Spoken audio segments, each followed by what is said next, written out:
12 வருஷம் வனவாசம், 1 வருஷம் அஜ்ஞாதவாசம் இருந்தால் பாதி ராஜ்யத்தை திருப்பி தரேன்னு சொன்னவன் இப்ப தண்டனையும் அனுபவிச்சாச்சு, ராஜ்யத்தையும் தரமாட்டேங்கிறான். போர்னு தீர்மானம் ஆயிடுத்து. போர்னா அடுத்து என்ன பண்ணணும்?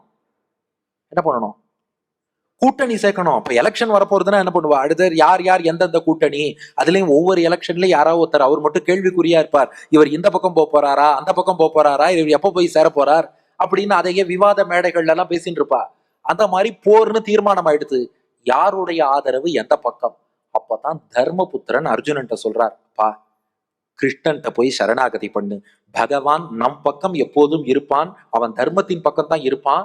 ஆனாலும் நாம போய் பிரார்த்தனை பண்ணணும். அவர் சொல்றார், திரௌபதி கூப்பிட்ட குரலுக்கெல்லாம் வந்தான் இல்லையா, அதை பார்த்து தெரிந்து கொள்வோம். எப்போதுமே பாருங்க, மனைவி தான் கணவனுக்கே பக்தியை பத்தி சொல்லி கொடுக்கிறா.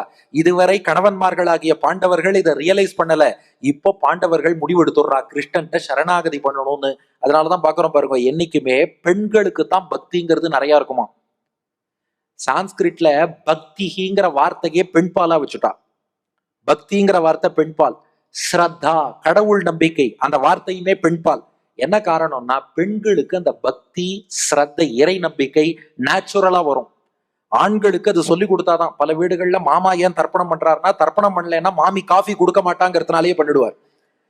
அது போல கணவன் கடவுள் இல்லைனாலும் மனைவியாவது கோவிலுக்கு போவா. இதெல்லாம் நம்ம நிறைய பாக்குறோம் இல்லையா. ஆகையினால எப்போதுமே பெண்களுக்கு மட்டும்தான் அந்த பக்தி என்பது நிறைய இருக்குமா. இப்ப திரௌபதியின் பக்தியை பார்த்து பார்த்து இவாளுக்கு புரிஞ்சு கொடுத்து, நாம கண்ணன்ட்ட தான் சரணாகதி பண்ணணும், அவன் தான் கதின்னு. அதனால இப்ப தர்மபுத்திரர் அர்ஜுனனை அனுப்புகிறார். இந்த யாதவாபியுதய காவியத்துல சுவாமி தேசிகன் இன்னொரு காரணம் கொடுக்கிறார். இந்த பாண்டவர்கள் ஏன் கிருஷ்ணன்ட்ட போய் சரணாகதி பண்ணார்? நம்ம உறவு முறைன்னு சொல்லிடுவோம். ஏன்னா அத்தை பையன் தானே எல்லாரும்.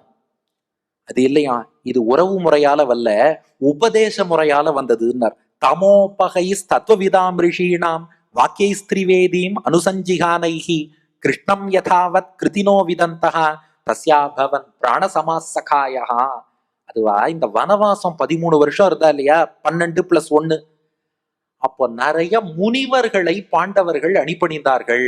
அந்த முனிவர்கள் எல்லாம் கிருஷ்ணனுடைய பெருமையை பாண்டவர்களுக்கு நிறைய சொல்லியிருக்கா. அந்த ஆச்சாரியர்கள் உபதேசத்தை கேட்டதாலே பகவான் பெருமை இன்னதுன்னு புரிஞ்சுடுத்து. அதனால கிருஷ்ணன் தான் கதின்னு வந்து இப்போது பாண்டவர்கள் சரணாகதி செய்கிறார்கள். பாண்டவர்கள் சார்பில் அர்ஜுனன் புறப்படுகிறான். துவாரகையில கண்ணபிரான் எழுந்தருளி இருக்கிறான். நாமும் அப்படியே மானசீகமா அர்ஜுனனோடு புறப்படுவோம். துவாரகையை நோக்கி போறான். கிருஷ்ணா, நீ எப்படியாவது எங்களை காக்க வேண்டும், ராஜ்யத்தை இழந்து நிக்கிறோம், மீட்டு கொடுன்னு கேட்க.